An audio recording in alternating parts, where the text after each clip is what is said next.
The European Union has condemned the post-election violence in Mozambique, which has resulted in the loss of life. The EU has urged the president-elect and the new administration to swiftly engage in a constructive dialogue with the opposition and with relevant civil society organizations. Salamina mashoko amdatongwa nawakomana with the European Union pamusoro aiwa chaos iriitika munyika yeMozambique. Uri subscribe like on the bell icon tipinda panapa mupindula mudanyora achiti violence flared up again on Monday after Mozambique's Constitutional Court confirmed the results of the October 9 elections. The European Union (EU) has condemned the post-election violence in Mozambique, which has resulted in the loss of life.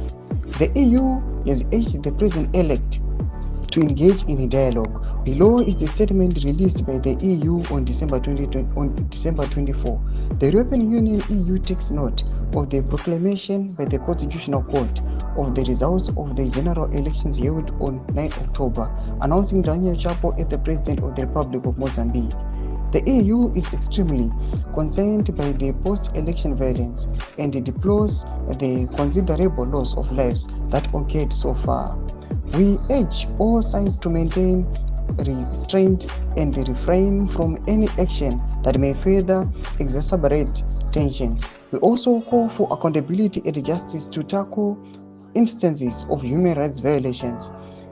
As testimony of the EU's continued engagement on contributing to strengthening Mozambican democracy and following an invitation by the authorities of Mozambique, the EU deployed an election observer mission, EUEOM, to observe the electoral processes. EUOM noted irregularities during counting of votes and unjustified alterations of the election results. Domashoko anobuda chwana nawakomana ve-EU vachiona kuti aiwa kunyika yeMozambique aiwa kunotoda kutodzokororwa kutoda kutotangiwa. Tudze mafungiro enyu moti kudii pamusoro pechitiko ichi. Pina comment section medu tudze mafungiro enyu. So subscribe or like, so turn on the bell icon.